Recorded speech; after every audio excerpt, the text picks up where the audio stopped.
ಬಳ್ಳಾರಿಯ ರಾಜಕೀಯ ಅಂಗಳದಲ್ಲಿ ಈಗ ಹೊಸದೊಂದು ಡ್ರಾಮಾ ಶುರುವಾಗಿದೆ. ವಾಲ್ಮೀಕಿ ಅಭಿವೃದ್ಧಿ ನಿಗಮದ ಬಹುಕೋಟಿ ಹಗರಣ ಹಾಗೂ ಕಾಂಗ್ರೆಸ್ ಸರ್ಕಾರದ ವೈಫಲ್ಯಗಳನ್ನ ಖಂಡಿಸಿ ಬಿಜೆಪಿ ಹಮ್ಮಿಕೊಂಡಿರೋ ಬಳ್ಳಾರಿ ಪಾದಯಾತ್ರೆಯ ಮಾರ್ಗದಲ್ಲಿ ದಿಢೀರ್ ಬದಲಾವಣೆ ಮಾಡಲಾಗಿದೆ.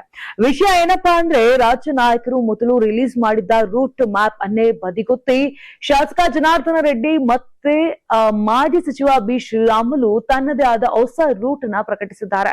ಇದೀಗ ಬಳ್ಳಾರಿ ರಾಜಕೀಯ ವಲಯದಲ್ಲಿ ತೀವ್ರ ಚರ್ಚೆಗೆ ಗ್ರಾಸವಾಗಿದೆ.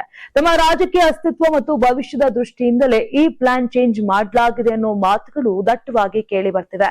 ನಿಜಕ್ಕೂ ಬಿಜೆಪಿ ಸಿದ್ಧಪಡಿಸಿದ್ದ ಮೊದಲ ಪ್ಲಾನ್ ಏನಿತ್ತು ಗೊತ್ತಾ? ಹೌದು, ಈ ಪಾದಯಾತ್ರೆ ರಾಯಚೂರಿನಿಂದ ಗುರಗುಂಟದಿಂದ ಆರಂಭವಾಗಿ ಸಿನ್ನನೂರು ಸಿರುಗುಪ್ಪ ಮಾರ್ಗವಾಗಿ ಬಳ್ಳಾರಿ ನಗರ ಪ್ರವೇಶ ಮಾಡಬೇಕಿತ್ತು. ಆದ್ರೆ ಈಗ ಕಥೆಯೇ ಬದಲಾಗಿದೆ. ರೆಡ್ಡಿ ಹಾಗೂ ಶ್ರೀರಾಮುಲು ಜೋಡಿ ರಾಜ್ಯ ನಾಯಕರ ಮೇಲೆ ಒತ್ತಡವನ್ನ ಹೇರಿ ಈ ರೂಟ್ ಅನ್ನೇ ಚೇಂಜ್ ಮಾಡಿಸಿದ್ದಾರೆ. ಸಿರುಗುಪ್ಪ ಬದಲಾಗಿ ಕಾರಟಗಿ, ಗಂಗಾವತಿ, ಕಂಪ್ಲಿ ಮತ್ತು ಸಂಡೂರು ಮಾರ್ಗವಾಗಿ ಪಾದಯಾತ್ರೆ ಬಳ್ಳಾರಿ ತಲುಪಲಿದೆ ಅಂತ ಸ್ವತಃ ಜನಾರ್ದನ ರೆಡ್ಡಿ ಅವರೇ ಬಹಿರಂಗಪಡಿಸಿದ್ದಾರೆ.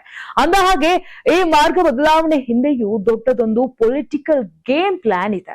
ಹೌದು, ಪಾದಯಾತ್ರೆ ಸಾಗಲಿರೋ ಗಂಗಾವತಿ ಜನಾರ್ದನ ರೆಡ್ಡಿ ಅವರ ಹಾಲಿ ಕ್ಷೇತ್ರವಾದ್ರೆ ಕಂಪ್ಲಿ ಕ್ಷೇತ್ರವನ್ನ ಶ್ರೀರಾಮುಲು ತಮ್ಮ ಮುಂದಿನ ರಾಜಕೀಯ ಭದ್ರಕೋಟೆಯನ್ನಾಗಿ ಮಾಡಿಕೊಳ್ಳಲು ಕಣ್ಣಿಟ್ಟಿದ್ದಾರೆ. ಮುಂಬರುವ ಚುನಾವಣೆಗಳನ್ನ ಗಮನದಲ್ಲಿಟ್ಟುಕೊಂಡು ಸಚಿವ ನಾಗೇಂದ್ರ ವಿರುದ್ಧದ ಹೋರಾಟವನ್ನೇ ಅಸ್ತ್ರವಾಗಿಸಿಕೊಂಡು ಬಳ್ಳಾರಿ, ಕೊಪ್ಪಳ ಹಾಗೂ ವಿಜಯನಗರ ಭಾಗದಲ್ಲಿ ಮತ್ತೆ ತಮ್ಮ ಪ್ರಭಾವ ಹೆಚ್ಚಿಸಿಕೊಳ್ಳಲು ಈ ಜೋಡಿ ಈ ತಂತ್ರ ಹೆಣೆದಿದೆ ಅಂತ ಹೇಳಲಾಗ್ತಾ ಇದೆ.